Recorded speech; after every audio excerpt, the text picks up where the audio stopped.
नफरत बुरी है ना बालों से, दिल में खालिश है निकावल से।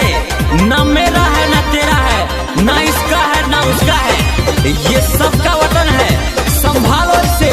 बोलो भारत माता के।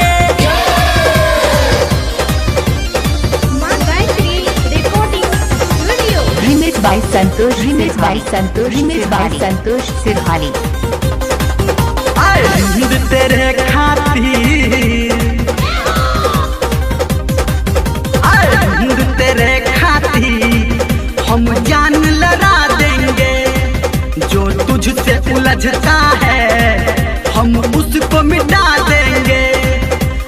हिंद तेरे खातिर हम जान लड़ा देंगे। जो तुझसे उलझता है हम उसको मिटा देंगे। जो तुझसे उलझता है हम उसको मिटा देंगे।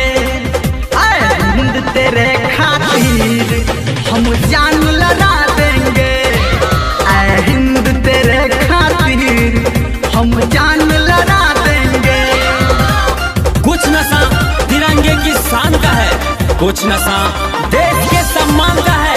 पाकिस्तान वालों कश्मीर को भूल जाओ, क्योंकि कश्मीर हिंदुस्तान का है, हिंदुस्तान का है, हिंदुस्तान का है।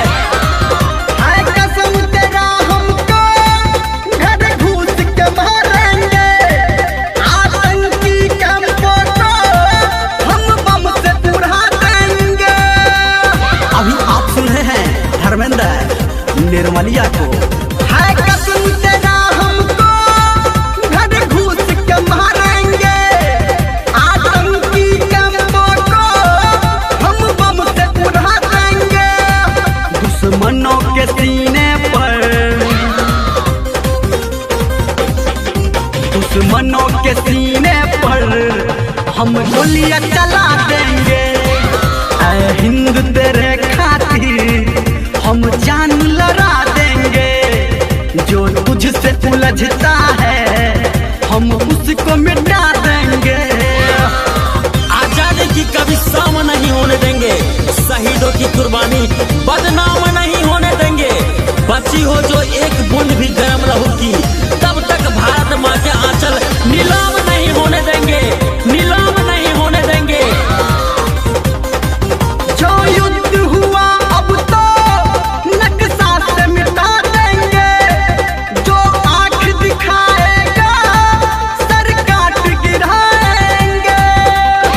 Remix by Santosh, remix by Santosh सिरहाली।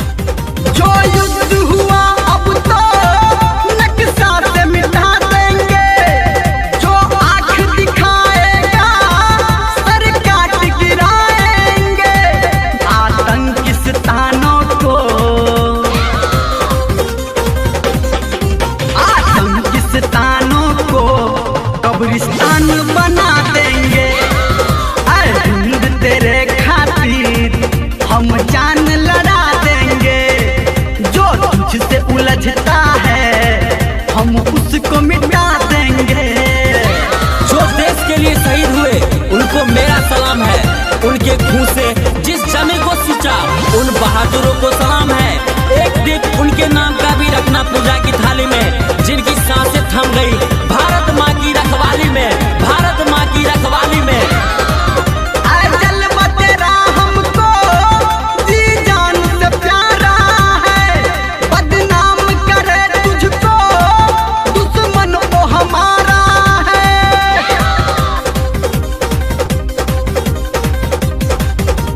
जलवा तेरा हमको जी जान से प्यारा है। बदनाम करे तुझको दुश्मन वो हमारा है। रावण की लंका को, रावण की लंका को हम फिर से जला देंगे। हिंद तेरे खातिर हम जान लड़ा देंगे। जो तुझसे उलझता है। Remix by Santosh, remix by Santosh सिरहाली।